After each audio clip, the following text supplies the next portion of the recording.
उन्हाळा स्पेशल पोटाला आणि शरीराला थंडावा देणारे लाडू बनवूया। अगदी 2 ते 3 साहित्यापासून बनले जातील आणि महिनाभर जे आहे सहज टिकतील। तर सर्वप्रथम कढई तापवायला ठेवली, त्यामध्ये 250 ग्रॅम जे आहे मुगाची डाळ घातलेली आहे। आता प्रमाण जे आहे वजनी सुद्धा सांगते आणि वाटीने सुद्धा सांगते। तर 1 वाटी डाळ घेतली आणि वजनाने म्हणाल तर 250 ग्रॅम डाळ जी आहे लो फ्लेमवर खमंग सोनेरी होईपर्यंत भाजून घेतली अशा पद्धतीने। आता भाजलेली डाळ जी आहे एका प्लेटमध्ये काढून घ्या आणि डाळ जी आहे थंड झाली की एका मिक्सरच्या जारमध्ये घालून आपल्याला डाळीचे जे आहे पीठ बनवून घ्यायचं आहे। आता पीठ जे आहे खूप जास्त बारीक न करता थोडंसं दरदरीत करूया अगोदर, कारण आपल्याला परत एकदा मिक्सरला फिरवायचे आहे तर त्यानंतर पीठ होईल। तर हे बघा इकडे दरदरीत असं जे आहे डाळीचं मी पीठ बनवून घेतलेलं आहे।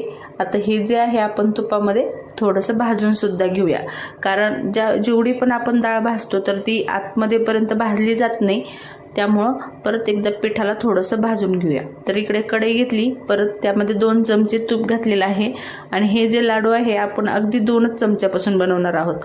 त्यानंतर 2 चमचे जे मगज बी आहे किंवा मग आपण टरबूजाचे बी सुद्धा म्हणतो ते सुद्धा हलके भाजून घेतले। आता इथे जे आहे मी कोणतेही ड्रायफ्रूट वापरत नाही, कारण ड्रायफ्रूट उष्ण असतात त्यामुळं, आणि आपण पोटाला आणि शरीराला थंडावा देणार लाडू बनवत आहोत। त्यानंतर शिल्लक राहिलेल्या तुपामध्ये आपण डाळीचं पीठ घातलं आणि छान असा खमंग कलर येईपर्यंत भाजून घेतलं। तर कलर तुम्ही पाहू शकता। त्यानंतर फ्लेवरसाठी जी आहे वेलची पावडर घातली आणि हे गूळ जे आहे आता इकडे 250 ग्रॅम डाळ घेतली होती तर 230 ग्रॅम गूळ घेतलेला आहे आणि वाटीने म्हणाल तर 1 वाटी डाळ 1 वाटी गूळ अशा पद्धतीने घेतलेला आहे।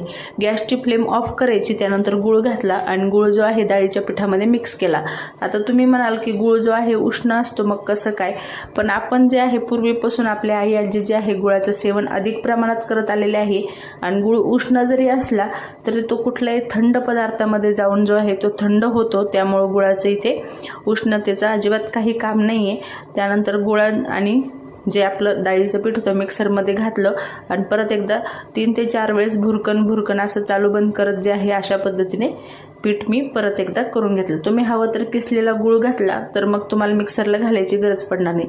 त्यानंतर आपण जे टरबूजाचे बी भाजले होते ते सुद्धा घातले आणि अशा पद्धतीने छोटे छोटे लाडू बनवून घेतले।